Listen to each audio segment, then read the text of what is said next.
Connor Bedard, unsurprisingly, comes in at number 1 on Corey Pronman's top NHL prospects ranking. But how many other Blackhawks prospects cracked his list? I'll be breaking all of that down right here on Locked On Blackhawks. You're Locked On Blackhawks, your daily podcast on the Chicago Blackhawks. Part of the Locked On Podcast Network, your team every day.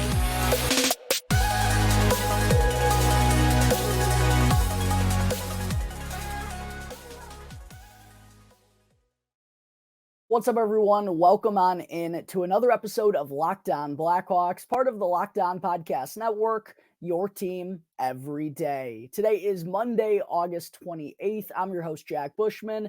Do me a favor, go and check me out on Twitter at Jack Bushman2, or you could also go and follow my Strictly Blackhawks account at Talkin' Hockey for all the latest Blackhawks news and updates. And also, just a quick reminder, make sure that you're subscribed to the YouTube channel if you haven't done so already. I'm really trying to boost the show up right now as we're starting to creep towards hockey season. It also is 100% free. It won't cost you anything, and subscribing really helps grow the show. And also that way you can get the latest episode as soon as it becomes available each and every day. All right, good afternoon, everyone. As always, thank you all for joining me on another episode of Locked On Blackhawks, your one-stop shop for all things Chicago Blackhawks. And thank you all for making the show your very first listen here to start off your day. Hope everyone is enjoying themselves so far here today.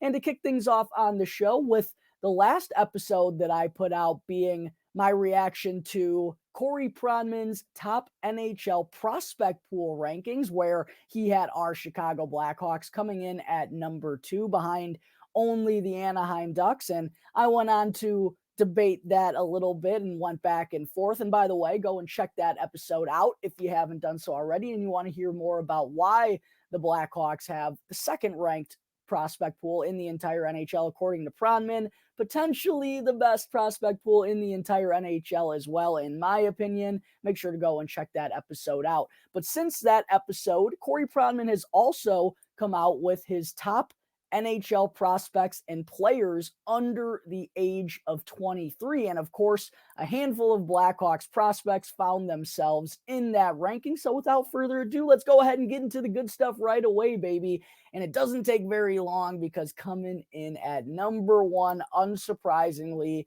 is the top overall pick in the 2023 NHL draft, Connor Bedard, baby. And he's the only one that Corey Pronman had in the bubble generational player and elite NHL player category. There was only one player under the age of 23 all by himself, and that was Connor Bedard. And how fortunate we are to have him, Blackhawks fans. Is going to be an absolute treat to see him in action in just a couple of months here. Preseason is actually less than a month away, and I chatted with Ben Pope of the Chicago Sun-Times. I'll actually have more on him coming up later on in the episode, but I reached out to Ben on Twitter to ask about the Tom Curver's Prospect Showcase, because we haven't gotten dates for that yet, and he said it's going to be kicking off on September 13th, so we're just a couple weeks away from hockey season, folks, and a couple weeks away from seeing Connor Bedard in action, but it was very sweet to see him in a category all of his own at number 1. Of course, a lot of things happening in the last handful of months where Connor Bedard is getting that number 1 spot, and it is sweet to see it every single time. He starts off Corey Pronman's list again as the only bubble generational player and elite NHL player ranked all alone by himself. And I think Pronman's putting that bubble generational player just to be a little safe, because nothing obviously is ever a guarantee. Connor Bedard still has to go out there and execute. He has to go out there and do it. But from what we've seen in his junior career at the World Juniors and everything leading up to it, it looks like he's going to be just fine at the NHL level. But after Connor Bedard, I do want to go through the rest of the top 10 before I get into a couple of other Blackhawks prospects as well. Unfortunately, none of them found themselves in the top 10 alongside Connor Bedard. But in the next category down, Corey Pronman has 4 guys who he has targeted as elite NHL players. Coming in at number 2, just behind Connor Bedard, is Jack Hughes of the New Jersey Devils. And in that episode where I talked about all of the top prospect pools in the entire NHL. I had the New Jersey Devils pretty high up there because of that guy Jack and his brother Luke as well. That is going to be a dynamic duo for the Devils for years to come. Coming in at number 3 for Pronman was Timothy Stützle for the Ottawa Senators, who had an unbelievable season last year for being 21 years of age. A 90-point campaign. Looks like a guy who can make his presence felt all over the ice. Ottawa's got to be licking their chops thinking about Timmy Studs' future. And then at number 4, Adam Fantilli, who, of course, wound up going 3rd overall, which was not something that I saw coming. The Anaheim Ducks elected to go with Leo Carlsson at number 2, and I'm sure the Columbus Blue Jackets were very happy for Adam Fantilli to fall right into their laps.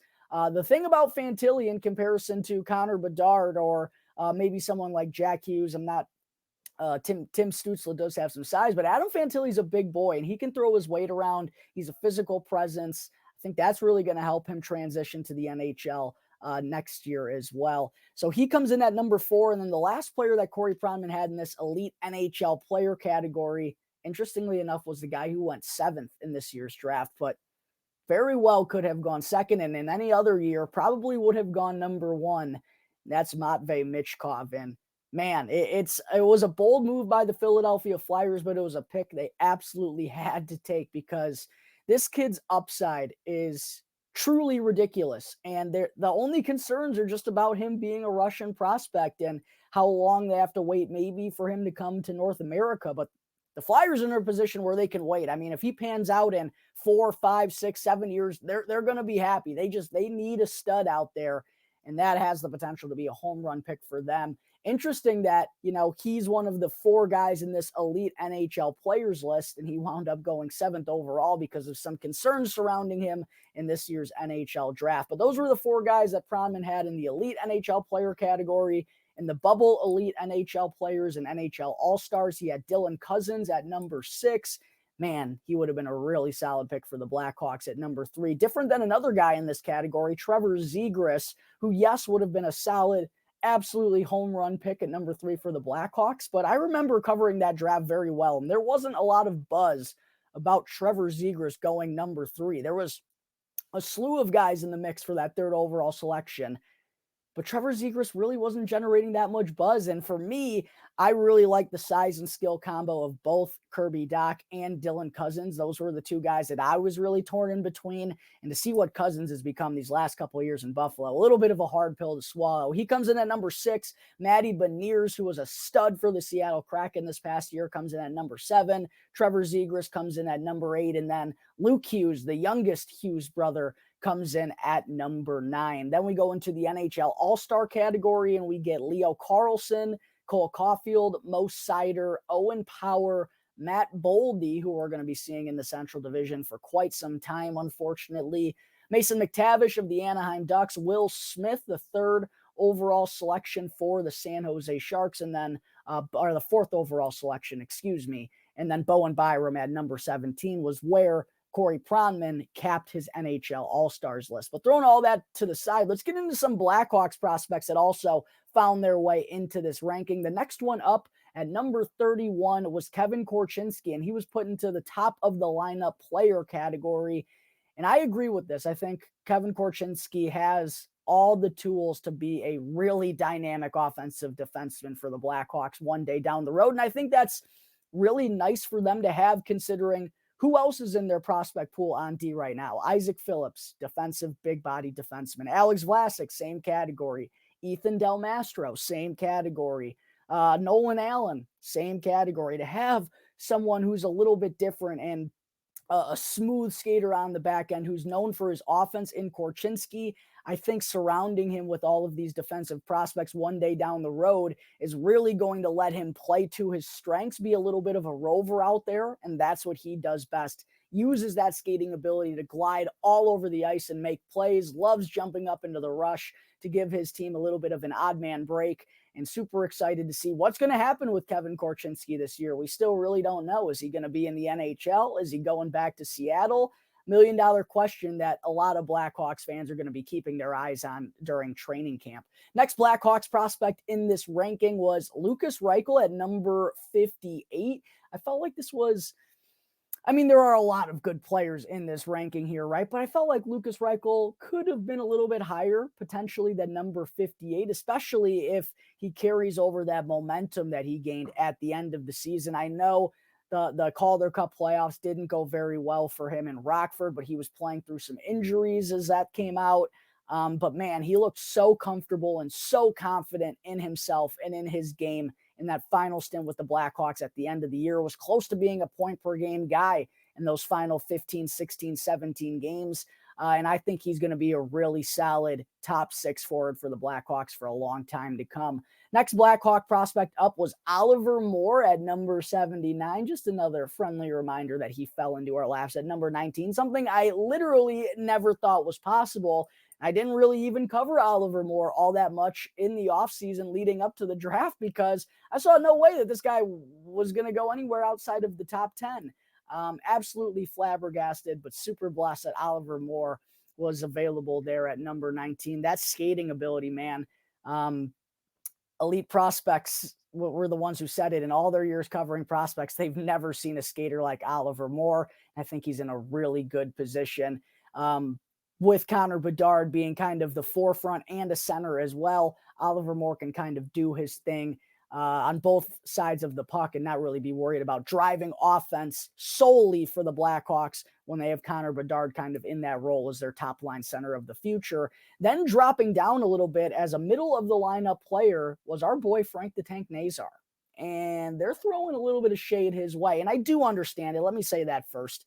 He missed a majority of his freshman season with the University of Michigan last year. And when he did play, didn't really look like himself. It was a tough situation. Throwing him in at the end of the year, doesn't really have any chemistry with these guys, is sort of finding his footing a little bit and didn't put up the best numbers. But I'll tell you what, he looked like a man on a mission at the United States World Junior Summer Showcase. I mean, he was all over the ice, making plays, had a 4-goal game.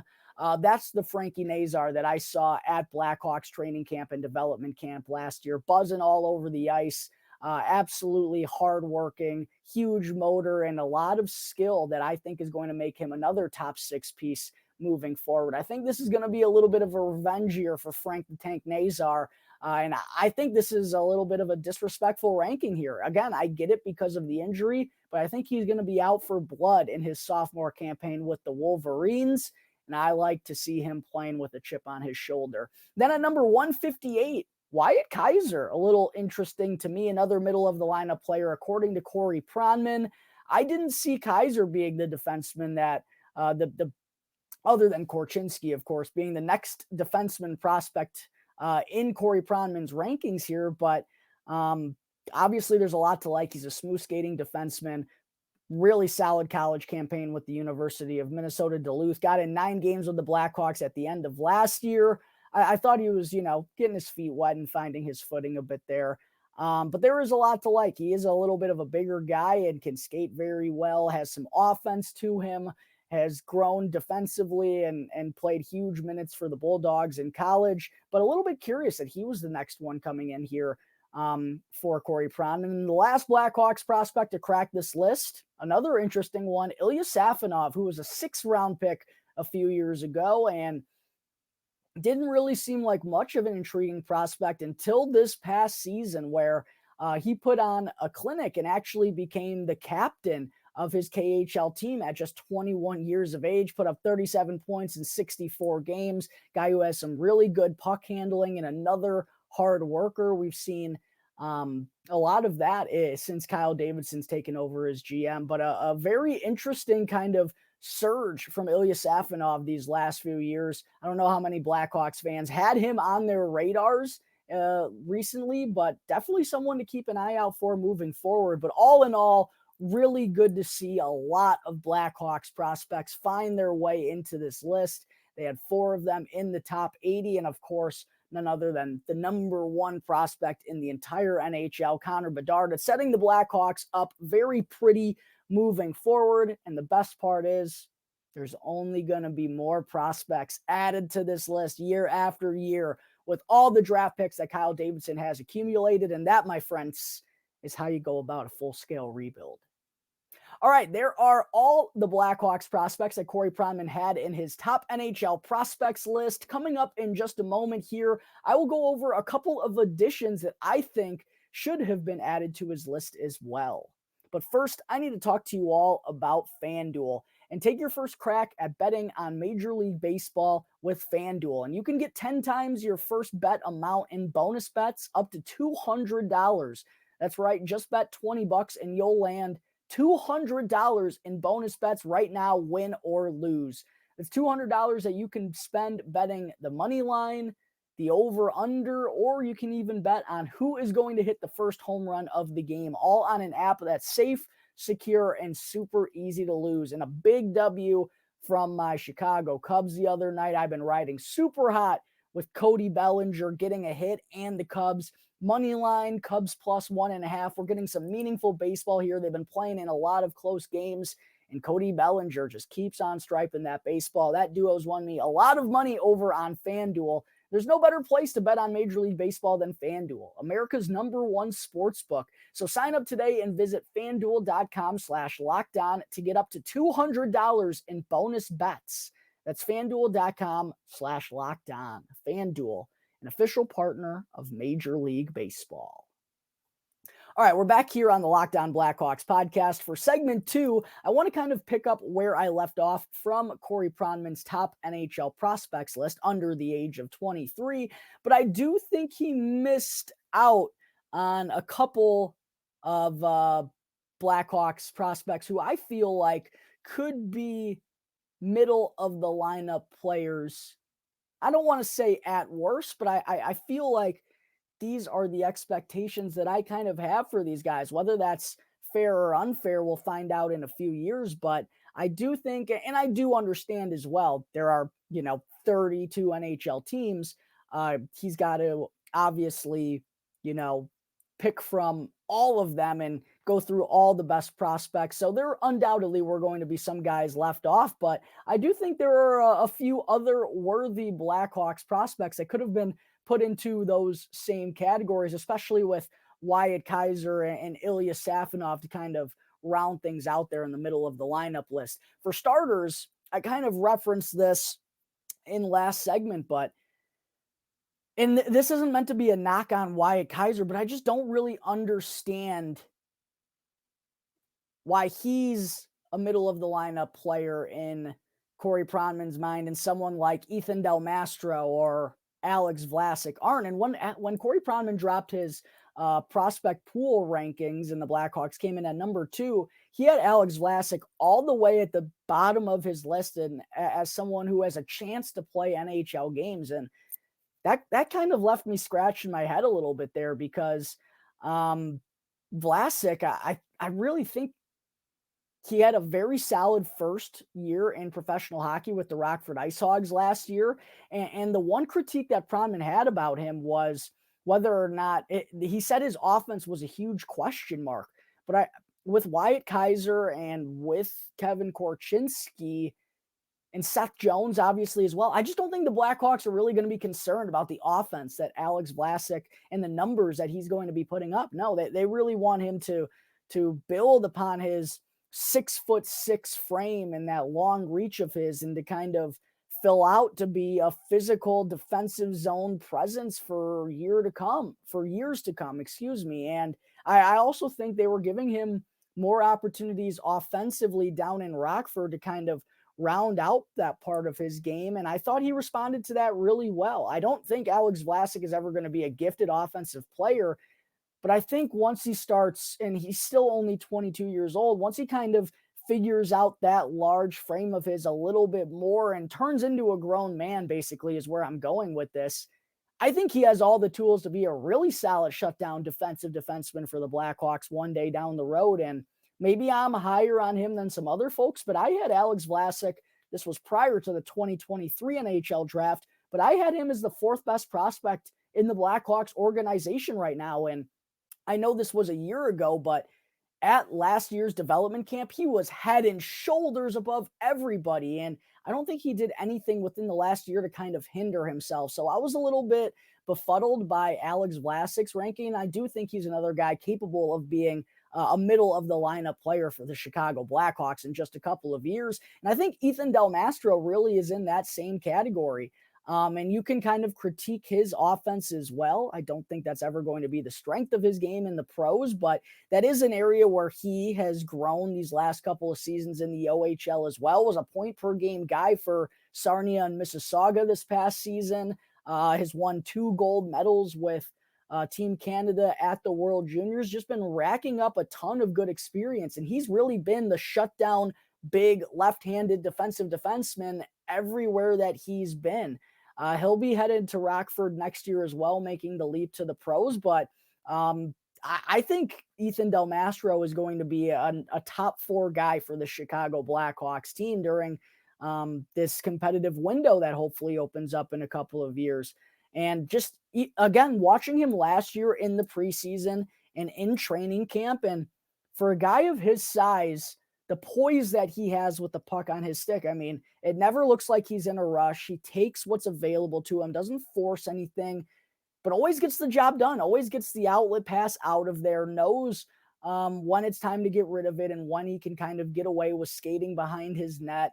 And not the speediest guy, but I will say he's elusive and he knows how to use his body of his already. And I think that's probably where he has a leg up over Alex Vlasic. He's the most physical defensive defenseman that the Blackhawks have in their organization. So those are 2 guys that I'm super high on and think they are going to be middle of the lineup players for the Chicago Blackhawks in just a couple of years. 2 other guys who are probably a little bit more underrated, and I'm more understanding that they didn't crack this list, but also guys who I'm really excited for down the road too, are Ryan Green and Gavin Hayes, 2 picks in the 2022 NHL draft. Starting off with Ryan Green, an unbelievable freshman season that he had for Boston University. And he kind of gets lost in the mix a little bit with all the depth the Blackhawks have suddenly down the middle, right? Connor Bedard, Oliver Moore, Frank Nazar.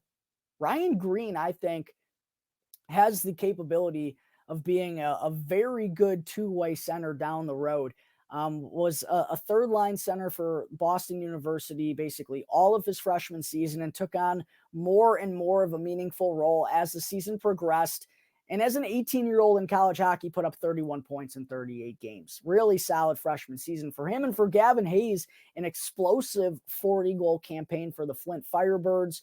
One of the hardest shots and the most accurate in the entire OHL. He and Green are both 2 guys who also have a little bit of size to them. Hayes is 6'2", Ryan Green is 6'1". So two guys. I know the Blackhawks have a deep forward prospect pool right now, but those are 2 other guys I think have a real legitimate chance of being full-time NHLers for this Blackhawks squad.